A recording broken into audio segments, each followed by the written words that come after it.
अध्यक्ष जी, आप अम्बेडकर नगर आए हैं, इसका उद्देश्य क्या है?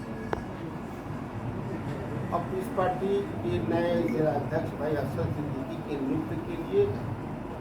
और जो देश और समाज की दशा है, जो सरकार की कार्यप्रणाली है, उसे अपने साथियों में चर्चा करने के लिए और इस पार्टी के नीतियों के तहत उन्हें आगे कार्य का दिशा देने के लिए इस पार्टी के इस बैठक में उपस्थित हुआ हूँ और इसमें मैं आप सभी पत्रकार बंधुओं का स्वागत करता हूँ। अभी जब अम्बेडकर नगर में चुनाव होना है कटेहरी विधानसभा में, इस मौके पर आप अपने जिलाध्यक्ष की घोषणा कर रहे हैं, तो क्या कटेहरी विधानसभा क्षेत्र को क्या रणनीति बनाए हैं इस विधानसभा क्षेत्र के लिए? ठीक है, पूरे प्रदेश में करीब 10 उपचुनाव होने हैं और हमारे और बहुत सारे सहयोगी दल हैं और मुझे ये लगता है कि हम सभी सहयोगी दल मिल करके सभी 10 सीटों पर हम चुनाव में भाग लेंगे। तो जी हाथरस की घटना को आप कैसे देखते हैं? हाथरस की घटना मुझे लगता है कि ये दुखद है और ऐसी घटना होनी नहीं चाहिए और सरकार की तरफ से और जिस सामाजिक संगठन या धार्मिक संगठन ने इसकी व्यवस्था की थी, वो व्यवस्था बहुत ही संतोषजनक नहीं रही है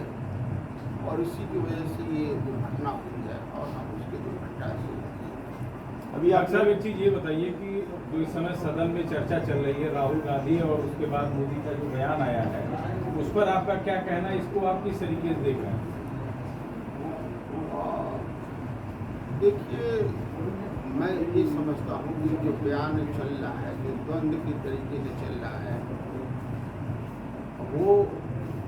जनता के सामने अपने अपने विचार रखने लोग रख रहे हैं।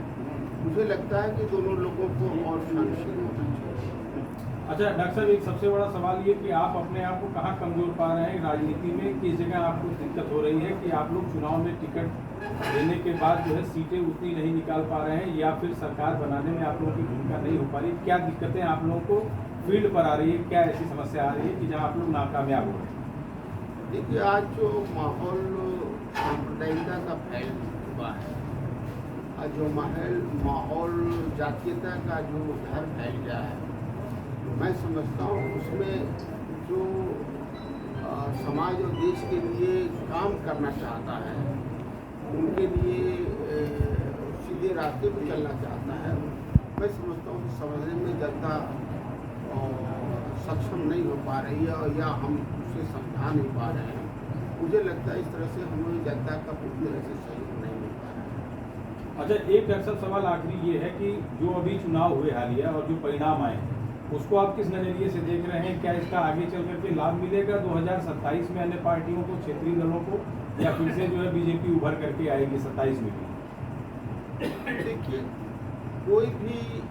जो अगर उन्माद फैलाया जाता है, चाहे वो धार्मिक उन्माद हो, जाति उन्माद हो, अगर बुनियादी मुद्दे को हल न करने के बजाय, उसे सॉल्व करने के बजाय अगर कोई राजनीतिक दल ये चाहती है कि हम धार्मिक उन्माद फैला करके, नफरत फैला करके हम कामयाब हो जाएं या किसी का तुष्टीकरण करके कामयाब हो जाए, तो वो अपनी तौर पर होता है, क्षणिक होता है। मैं समझता हूँ कि यही वजह है कि चाहे जितनी पार्टियाँ अभी तक रही हैं सत्ता में,